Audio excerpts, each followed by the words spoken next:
6 p.m. Pakistan Standard Time. Assalamu alaikum.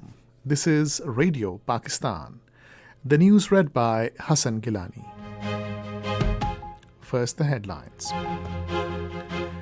Caretaker Prime Minister has urged religious scholars and ulama to support government in eradication of poliovirus from the country.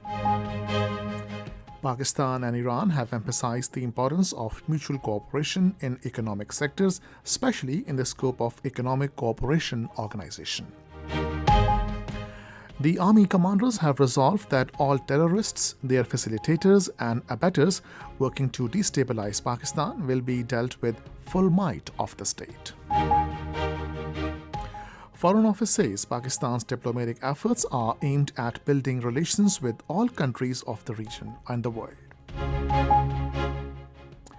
Over 50 Palestinians were martyred in unabated Israeli strikes on Gaza today. In Indian illegally occupied Jammu and Kashmir, All-Party Hurriyat Conference has condemned the Modi-led government for resorting to repressive measures and illegal ban on Hurriyat organizations. And now the news in detail. Caretaker Prime Minister Anwarul Haq Kakar has urged ulama to come forward and support the government in eradicating poliovirus from the country. Addressing the National Ulama Conference in Islamabad today, he also urged parents to ensure vaccination of their children against poliovirus. The Prime Minister said saving children from poliovirus is our collective obligation. The Prime Minister said ulama's role in anti-polio drive is vital and they should help government's endeavors in spreading awareness in the society in this connection. Pakistan and Iran have emphasized the importance of mutual cooperation in trade and economic sectors, especially in the scope of Economic Cooperation Organization. This understanding was expressed during a meeting between the caretaker Minister of Information and Broadcasting, Murtaza Solangi, and Iran's envoy, Raza Amiri Muqaddam, in Islamabad today. During the meeting, multiple important issues, including cooperation in the fields of media, exchange of cultural delegations, bilateral trade relations, Iran Expo 2024 were also discussed. The minister and ambassador expressed the willingness on the part of both countries to explore opportunities for promoting bilateral relations. Murtaza Solangi said that Pakistan values the brotherly relations with Iran as both are bound by deep religious, cultural and linguistic relations. The minister said Pakistan is keen to promote cooperation with Iran in the fields of film and drama. The Iranian ambassador apprised the minister about opening of Bureau Office of Islamic Republic of Iran Broadcasting in Islamabad. He said the bureau will start functioning by the third week of the next month. The caretaker Minister for Information and Broadcasting apprised the ambassador of measures taken regarding the upcoming general elections in Pakistan. He said organizing transparent, fair and impartial elections is the top priority of the government, and in this regard, all possible assistance is being extended to the Election Commission of Pakistan. The Iranian ambassador commended resolve of the caretaker government for holding fair, transparent and impartial elections in the country. The army commanders have resolved that all terrorists, their facilitators and abettors working on the behest of hostile forces to destabilize Pakistan will be dealt with full might of the state. This resolve was expressed during a 2-day-long Corps Commanders Conference held in Rawalpindi today with Army Chief General Syed Asim Munir in the chair. The forum was briefed on prevalent geostrategic environment, challenges to national security and own strategy in response to evolving threats. The sanctuaries and liberty of action available to the terrorists of proscribed TTP and other groups of that ilk in a neighboring country and availability of latest weapons to the terrorists were noted as serious point of concern impacting security of Pakistan. Forum paid rich tributes to the supreme sacrifices of Shodas, including officers and men of the armed forces, law enforcement agencies, and citizens who laid their lives for ensuring peace and stability in the country. The military commanders reiterated Pakistan Army's resolve to defend the sovereignty and territorial integrity of Pakistan against direct and indirect threats. Forum expressed serious concern over continued repression and reprehensible human rights violations by Indian military forces in Indian illegally occupied Jammu and Kashmir.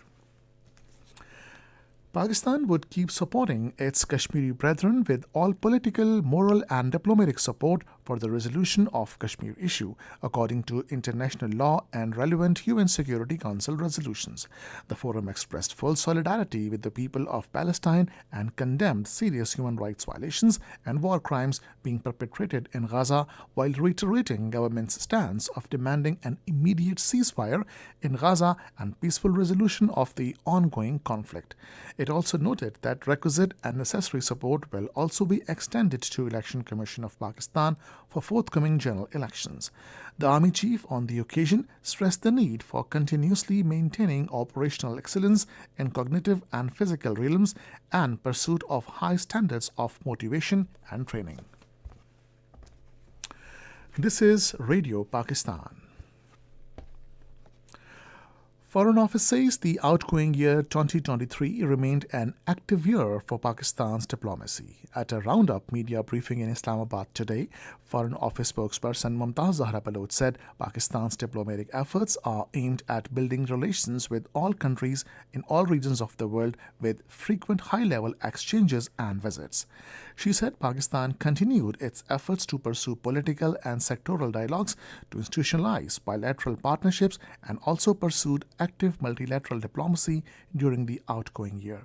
About relations with India, Mumtaz Zahra Baloch said Pakistan has consistently maintained that bilateral relations cannot fully normalize until the resolution of core issues, especially the settlement of disputed status of Jammu and Kashmir. Caretaker Foreign Minister Jalil Abbas Jilani says Ministry of Foreign Affairs and Pakistan's missions abroad will continue to promote the country's external relations and protect its interests at global level. The Foreign Minister expressed these views in a year-end interaction with the beat reporters at the Ministry of Foreign Affairs in Islamabad today. The Election Commission of Pakistan has disposed of 47 complaints lodged by political parties and candidates regarding nomination papers at election monitoring and control centers. According to a press release issued by the Election Commission, the complaints lodged in connection with nomination papers were immediately forwarded to returning officers and district returning officers. Over 50 Palestinians were martyred in unabated Israeli strikes in Beit el-Hayya, Khan Yunis, and Maghazi area in Gaza today. Gaza Health Ministry said 10 people were martyred and 12 injured in an attack near Al-Amal City Hospital in the southern city of Khan Yunis. Meanwhile, thousands of Palestinian families who fled from the brunt of Israel's expanding ground offensive into Gaza have no place to go and take refuge from unabated Israeli bombardment. The displaced Palestinians in several built-up refugee camps in central Gaza have been targeted in the latest phase of Israel's ground assault.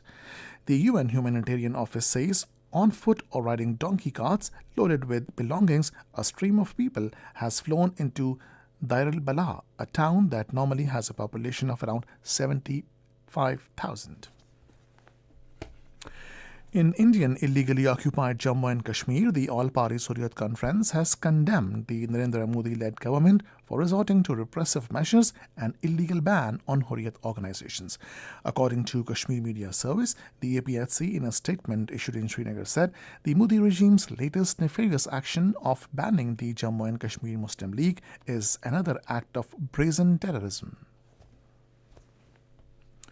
On the third day of second cricket test of three-match series against Pakistan at Melbourne, Australia in their setting innings were 187 for 6 at stumps today. Australia in their first innings were all out for 318 runs, while Pakistan in their first innings scored 264 runs. Australia lead the series 1-0. And finally, the weather. Mainly cold and dry weather is expected in most parts of the country, while very cold in northern parts and northern Balochistan during the next 12 hours. Dense fog and smog is likely to persist in plain areas of Punjab. And that is the end of the news. For more news and analysis, log on to our website radio.gov.pk and also watch live video streaming of our bulletins on the link facebook.com/Radio Pakistan News Official.